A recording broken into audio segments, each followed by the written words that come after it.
C'est à ce moment-là que l'on a compris que ce rallye n'était pas vraiment comme les autres. Mais que faisait donc en pleine forêt la voiture préférée de Jacques Chirac? Then you march along to the beat of the drum.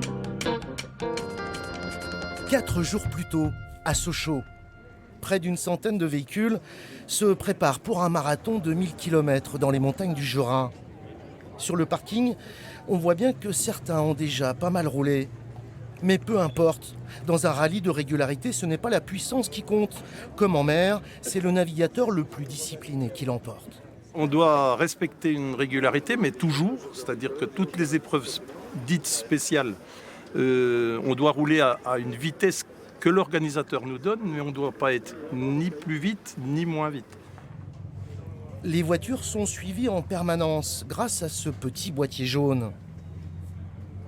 Que ce soit avec une Porsche ou bien encore avec une Mini Cooper, sur la ligne de départ, en fait, tout le monde a sa chance. C'est pour cela que certains n'hésitent pas à tenter l'aventure avec justement cette fameuse Citroën CX de 1979. Le pilote, le copilote, la voiture. Je dis 33% le pilote, 33% le copilote, 33% la voiture et attention, reste 1%, mais pour moi le plus important, c'est la chance. À la nuit tombée, une première difficulté attend les équipages, rejoindre la commune de Malbuisson, tout là-haut dans la montagne. C'est stressant pour eux. On découvre la piste tout à fait différemment que de jour. Par contre, ils ont la puissance des phares. Ça fait partie de l'âme des rallyes d'antan.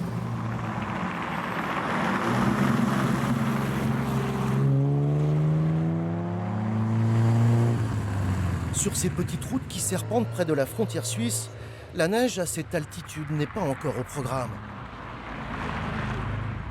En fait, cela ressemble surtout à un jeu de piste chronométré.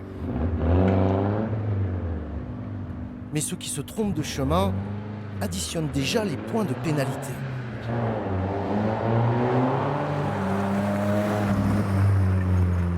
On se met dans le bas gentiment. Et la nuit, c'est toujours particulier. Ah ouais, c'est particulier, on ne sait pas où on est, on n'arrive pas à savoir où est le nord, quoi. Donc, Parce qu'il n'y a pas de reconnaissance avant. Hein. non, du tout, on découvre en même temps. Ouais. Ce rallye hivernal a une longue histoire. Il a été organisé pour la première fois en 1953 à Uriage, en Isère. À l'image du rallye Monte-Carlo, le critérium neige et glace va devenir un rendez-vous incontournable jusqu'à la fin des années 70.